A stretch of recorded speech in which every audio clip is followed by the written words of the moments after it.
ایک حاملہ یعنی پریگننٹ لڑکی کو قبر میں دفنا دیا گیا۔ پھر جو ہوا یہ جان کر آپ کی روح کانپ جائے گی۔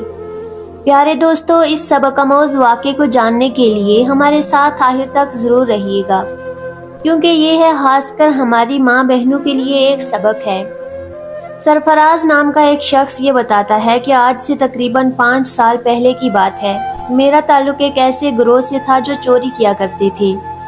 چوری کرنے کے بعد ہم الگ الگ ہو کر کہیں چھپ جایا کرتے تھے تاکہ پولیس ہمیں پکڑ نہ لے۔ ایک مرتبہ رات میں کسی بینک کو لوٹنے کے بعد میں اور میرے ساتھی فوراً ہی فرار ہو گئے۔ میرے ساتھی تو فرار ہو چکے تھے لیکن میں پولیس کی نظروں میں آ گیا اور پولیس میرے پیچھے پڑ گئی۔ میں تیزی سے بھاگتا ہوا الگ الگ راستے بدلتا رہا اور آخرکار پولیس کی نظروں سے چھپنے میں کامیاب ہو گیا۔ پھر میں ایک بس پر بیٹھ گیا اور دور کہیں جا کر اترا۔ جہاں میں اترا تھا اس جگہ کے بارے میں مجھے کچھ بھی معلوم نہیں تھا۔ مجھے بس ایک ہی فکر تھی کہ کہیں پولیس مجھے پکڑ نہ لے۔ میں جس جگہ اترا تھا وہ بالکل سنسان علاقہ تھا۔ دور دور تک کوئی آبادی نظر نہیں آ رہی تھی۔ سامنے ایک قبرستان تھا تو میں چلتے چلتے قبرستان تک پہنچ گیا۔ آسمان میں چوندویں کا چاند چمک رہا تھا جس کی وجہ سے سب کچھ صاف صاف دکھائی دے رہا تھا، لیکن میں نے سوچا کہ آج رات قبرستان میں گزار لیتا ہوں، صبح ہوتے ہی یہاں سے نکل جاؤں گا۔ میں بہت سخت جان اور مضبوط دل کا مالک تھا۔ کبھی بھی میری حالت ایسی نہیں ہوئی تھی جیسی اس رات ہوئی تھی۔ اس رات میں نے فیصلہ کر لیا کہ میں آئندہ سے کوئی ایسا کام نہیں کروں گا جہاں جان کے لالے پڑ جائیں۔ میں برا نہیں تھا، بس میرے دوستوں کی صحبت میں پڑھ کر میں برا بن گیا تھا۔ میں قبرستان میں ایک قبر کے قریب جا کر لیٹ گیا۔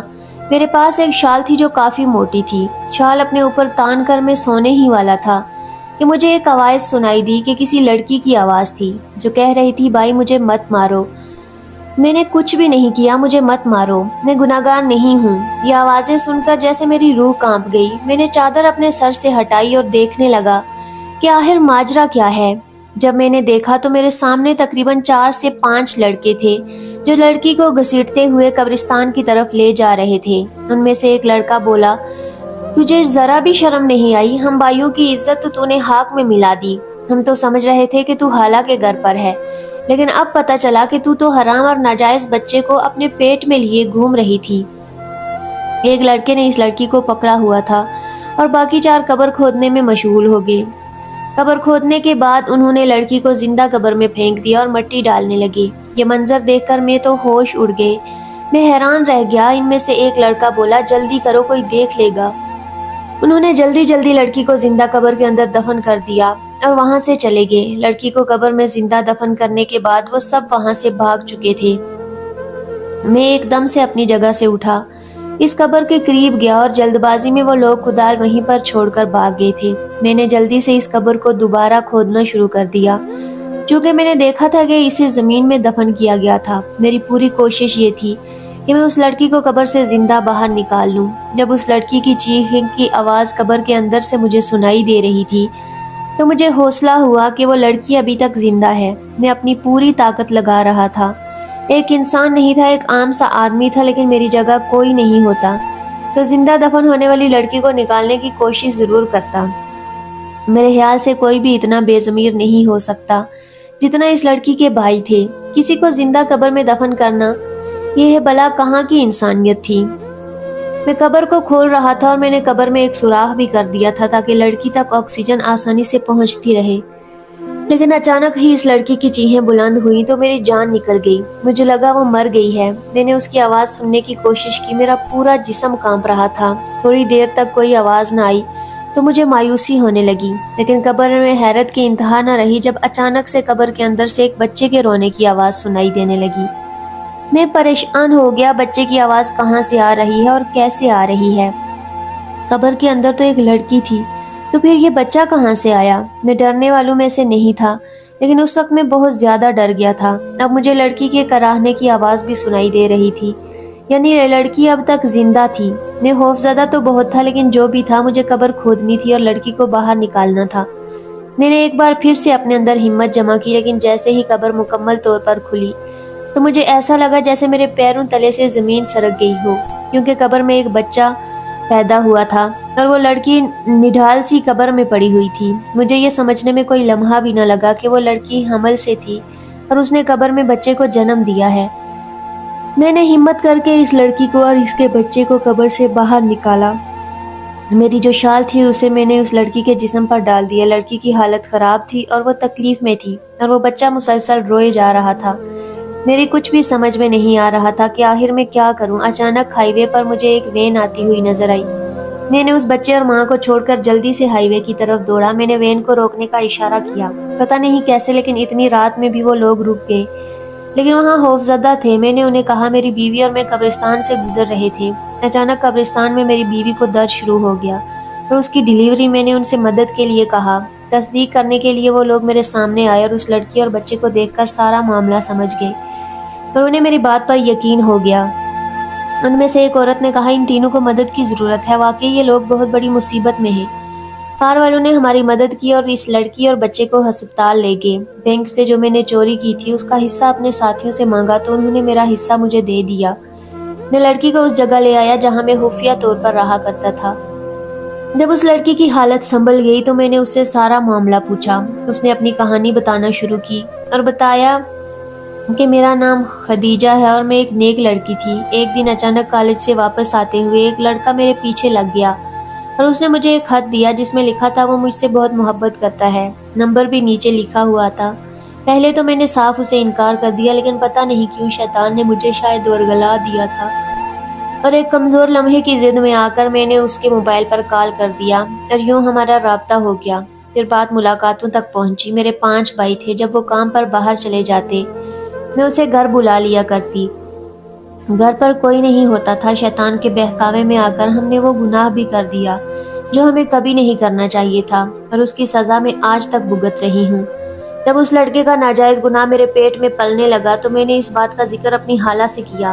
میری خالہ نے مجھے بہت باتیں سنائی، لیکن انہیں اپنی عزت بچانی تھی۔ جب پانی سر سے اوپر گزر چکا تھا، ڈاکٹر نے کہا اب حمل ضائع نہیں ہو سکتا ورنہ لڑکی کی موت ہو جائے گی۔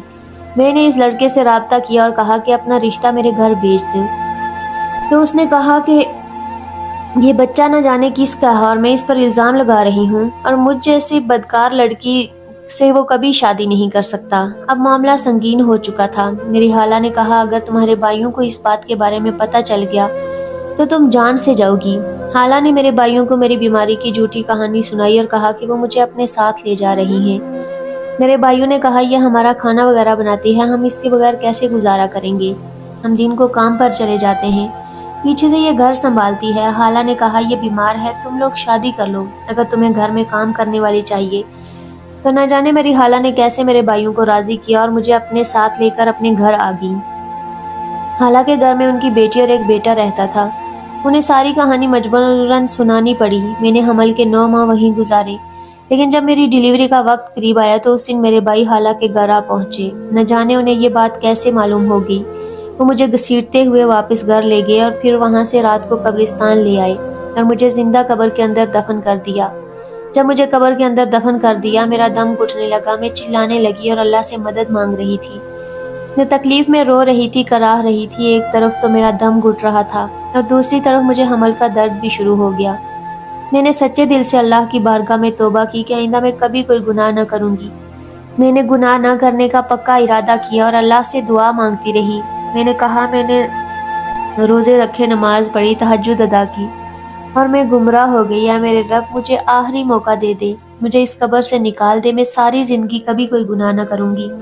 اگر میری کوئی نیکی تجھے پسند ہے تو اس کی بدولت مجھے معاف کر دے، اس کے بدلے مجھے آج یہاں سے نکال دے۔ میں اس وقت جانتی تھی کہ آدھی رات کو قبرستان میں کوئی بھی مجھے بچانے نہیں آئے گا، لیکن اس وقت میں نے دل سے اللہ کو پکارا تھا اور میرا یقین کامل تھا۔ ان لوگوں نے قبر میں زیادہ مٹی نہیں ڈالی تھی۔ اس کے بعد تم آ گئے اور تم نے پہلی کوشش میں ہی میرے لیے ہوا کا راستہ کھول دیا تھا۔ ایک پل کو مجھے ایسا لگا کہ شاید میرے بھائی واپس آ گئے مجھے نکالنے کے لیے، کیونکہ اس وقت ان کے سوا قبرستان میں کوئی اور موجود نہیں تھا۔ لیکن پھر میرا دماغ کام کرنا بند کر چکا تھا، کیونکہ بچے کی پیدائش کا وقت قریب آ چکا تھا۔ کتنی عجیب بات ہے نا، میں یہ سوچ کر حیران ہوں کہ میرا بچہ کیسے بچا جس نے اپنی پہلی سانس قبر کے اندر لی۔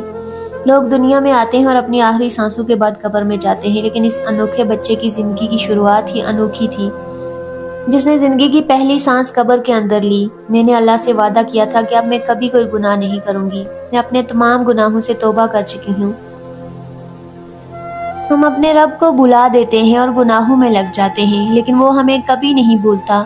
میں تہجد گزار لڑکی تھی، خوب عبادت کرتی تھی، لیکن میں بہک گئی اور اپنے رب کو بھول بیٹھی۔ لیکن دیکھو تو صحیح، اللہ نے کس طرح میری مدد کی۔ آج میں یہ سوچ رہی ہوں کہ میں نے اپنے اتنے مہربان رب کی نافرمانی کیوں کی تھی، اس شخص کی خاطر جس نے مجھ پر بدکردار کا الزام لگا کر۔ سرفراز کہتا ہے کہ خدیجہ اپنی کہانی سنا کر پھوٹ پھوٹ کر رونے لگی تو میں بھی سوچ میں پڑ گیا۔ یہ تمام واقعہ میرے لیے بھی بہت عبرتناک تھا۔ میں بھی اس واقعے کا حصہ تھا۔ اسی وقت میں نے اللہ کی بارگاہ میں اپنے تمام گناہوں سے سچی توبہ کر لی۔ میں نے خدیجہ کے ساتھ نکاح کرنے کا فیصلہ کیا۔ خدیجہ سے شادی کا فیصلہ میں نے صرف اپنے اللہ کی رضا کے لیے کیا تھا، تاکہ اللہ میرے پچھلے تمام گناہ معاف کر دے۔ آج میں علم رکھنے والا بندہ ہوں۔ میں نے اسلام کے بارے میں بہت کچھ سیکھا ہے۔ میری بیوی عورتوں کو درس دیتی ہے اور اللہ کے فضل و کرم سے ہم خوشحال زندگی بسر کر رہے ہیں۔ آج محسوس ہوتا ہے کہ زندگی میں ہر طرف سکون اور نور ہی نور ہے۔ سبحان اللہ۔ پیارے دوستو، امید کرتے ہیں کہ آج کی یہ کہانی آپ کو پسند آئی ہوگی۔ اگر پسند آئی ہے تو اسے اپنی فیملی، دوستوں اور رشتہ داروں کے ساتھ ضرور شیئر کریں تاکہ انہیں بھی اس سے عبرت حاصل ہو۔ چینل کو سبسکرائب کریں اور کامنٹ باکس میں اللہ اکبر ضرور لکھیں۔ شکریہ۔